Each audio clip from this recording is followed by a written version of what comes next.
And it's still raining. Guys, I know I haven't been making a lot of videos recently, but this rain has to stop. I've been trying to fix my car since last time. On the previous live stream, you guys saw that my car broke again. What apparently is the woodruff key on the crankshaft, and then my reluctor wheel, which is the crank trigger, gets out of timing, and the car doesn't synchronize timing, so it can't fire at the right time, so the car doesn't work. Another problem that I have is that my tools are actually at Adam's house when I was fixing the SR20. I cannot work on my car at home because my tools are not home. So I'm gonna have to head over to Adam's so I can go pick up my tools and then wait to see if I have a window without raining so I can actually start working on my car, which is sitting outside of the driveway. That means I gotta use this thing again. It's so much fun, said nobody ever. Sweet. Yes. My package is here. Now we can get to work. Alright, let's see what we got.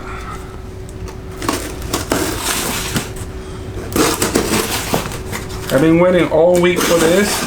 Now hopefully I get a little break from the rain today because it's been raining non-stop and it's super annoying. Alright, I got my little package here. It comes with a sticker.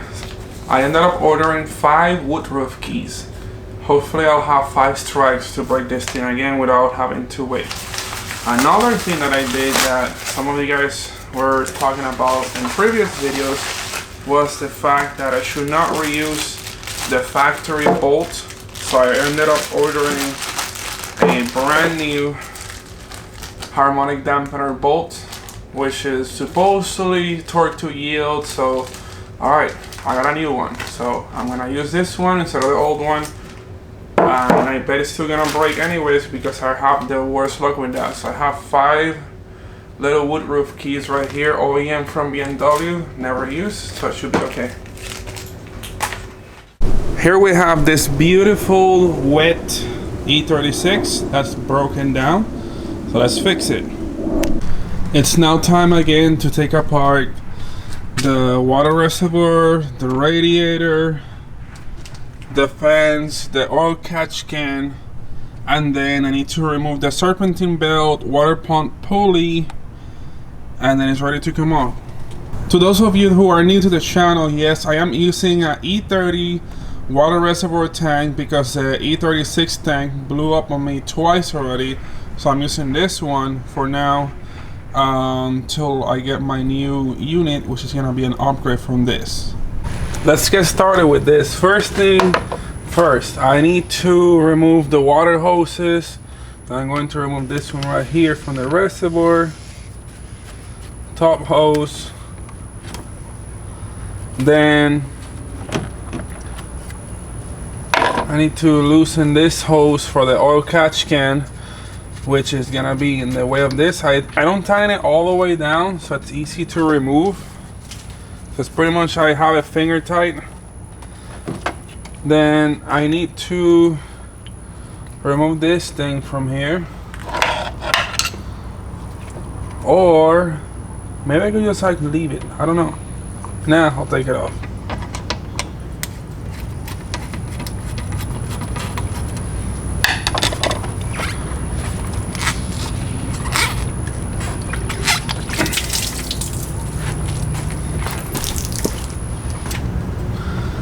I need to cut this little zip tie that I have over here holding the lines.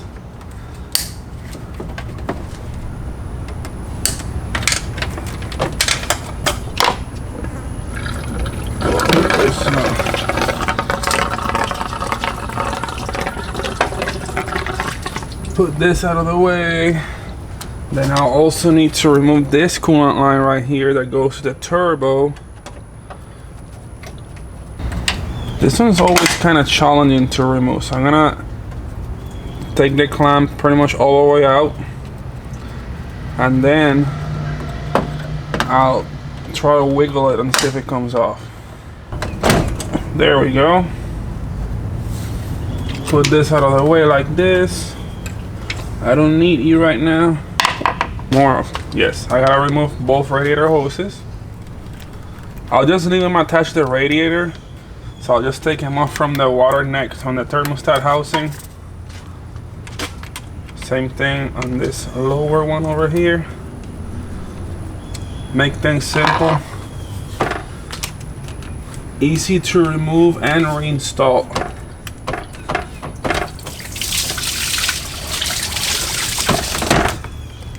I'm running straight water on the engine, so it doesn't matter if I spill it everywhere. It's not gonna dirty anything. Then I need to remove my oil catch can, which I have it temporarily held on with zip ties, no metal brackets, so it actually makes it pretty easy to take apart. Just like this. Then I need to remove these 2 wires for the fans, which I have them connected all the way down here. This too. So pretty much pull them apart like this and we're good. Then for the radiator to come off, just take these tabs out of the way. I just slide them out of the way, pretty easy. Then, oh, I still got one more hose. I gotta get that long heater hose off with the radiator.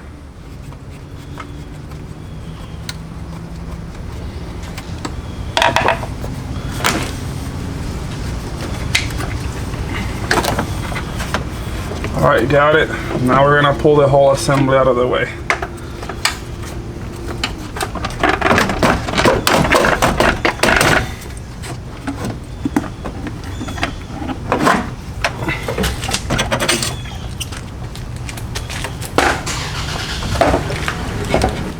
That's out of the way. Now we have access to the front of the engine. I'm going to start off by loosening the water pump bolts. I'm missing one. What happened here? I'll get another one. I have more BMW bolts. I'm going to remove the serpentine belt by using an 8mm Allen key, or Allen socket in this case, to press on the tensioner. Then I can slide the belt out of the way like this. And now the reason why I need to remove the water pump pulley is so I have clearance to remove the harmonic damper pulley out of the way, because it overlaps behind the water pump pulley.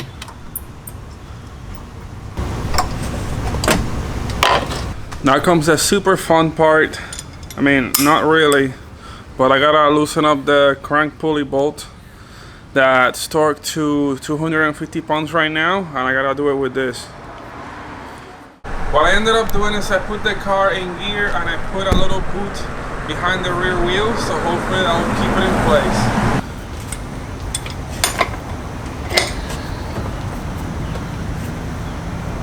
And it was a little loose actually, so that's why it came up. It broke again.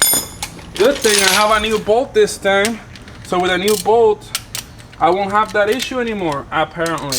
So let's get this stupid thing out of here.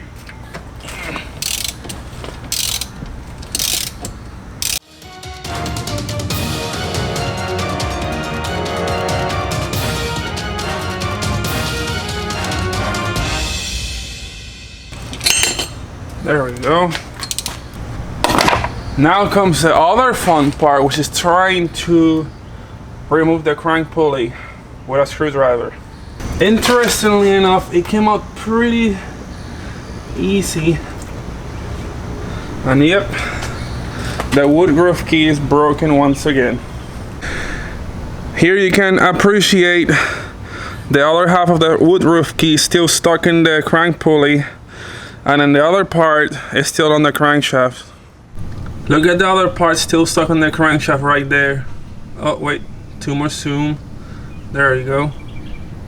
And this is what keeps happening over and over and over. It's so annoying. Here we have the old woodruff key all broken down. Brand new woodruff key. Then we have over here a brand new bolt and the old bolt over here, which I have to reuse that washer. The new woodruff key is installed. Now let's put on the crank pulley and then try to tighten this as hard as I can. I revert the mounting point of the wheel stopper, so now I don't want the car to push forward when I'm torquing the damper pulley. Let's see how much can I crank this thing down.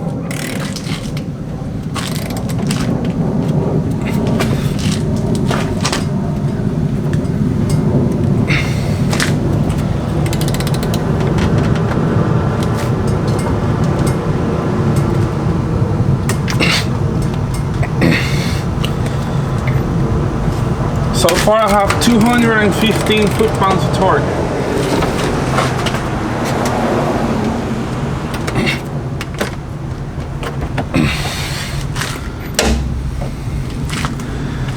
Since the max I can get out of this is 228 foot-pounds of torque. With all the flex that I'm getting from the wrench and the drivetrain and everything, I cannot get more than 228 foot-pounds of torque on this bolt. I know it's supposed to be 300 foot-pounds, but still my torque wrench only goes to 250.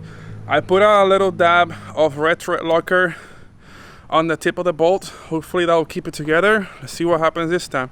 So let's go ahead and put everything back together before the next set of rain clouds arrive, because I can hear it coming.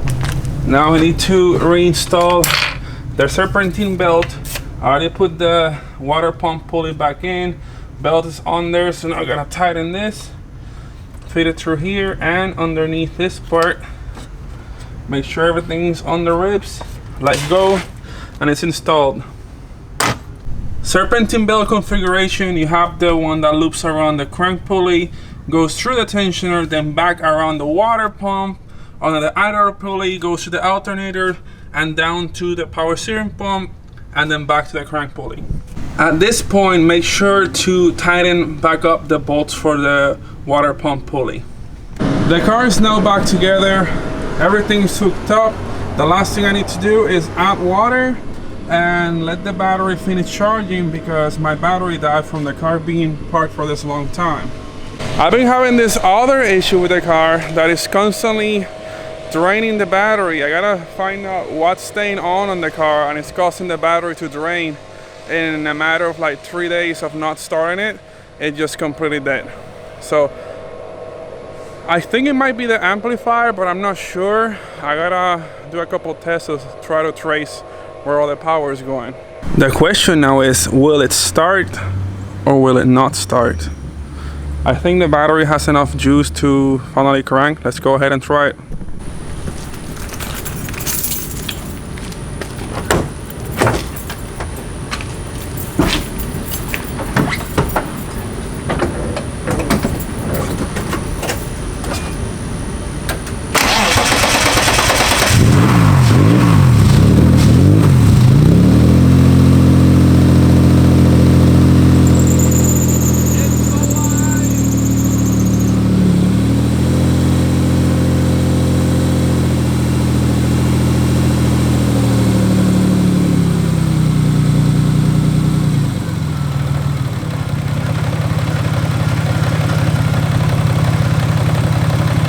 That is not rod knock, it's a throw bearing. It sounds very loud, I don't know why. I have a Satch throw bearing with a Satch clutch and a Finanza aluminum flywheel, and it makes a lot of noise, especially idle when it's cold. So that's what it sounds like, a diesel truck right now. But it looks like now it's time to go take her off on a little spin and test her out. Maybe press the red button, maybe do some street corner drifting. I don't know. No, I don't know. No street drifting. Play it safe. I ended up putting a little bit of gas in the car. Now I can actually test it because it was completely out of gas.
guys, the car works now. It's finally back in running condition.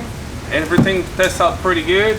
I did a couple pulls here and there, you know, just having some fun in the wet without going too crazy or speeding.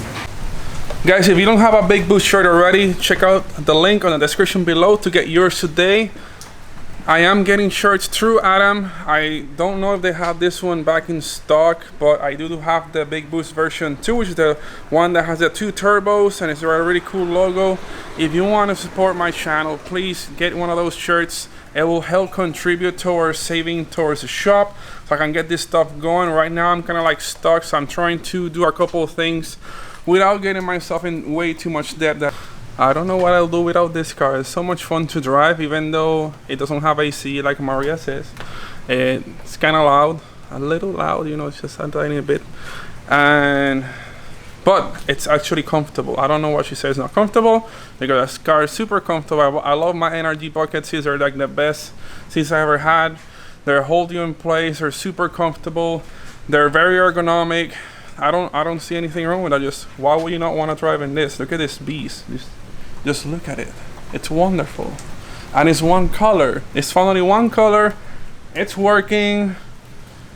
It's shiny. It's finally like I haven't had a shiny car in so long, so I'm really happy that I finally have this car all shiny and one color.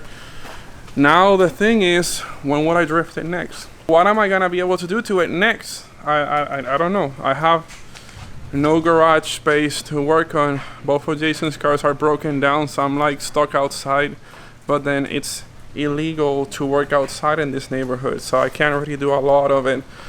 I can't really do a lot of the work on the car anymore, so I'm like, what do? I need to either get a shop, I need to bug Adam to let me use his garage a little bit more, or go to my parents' house to use their garage.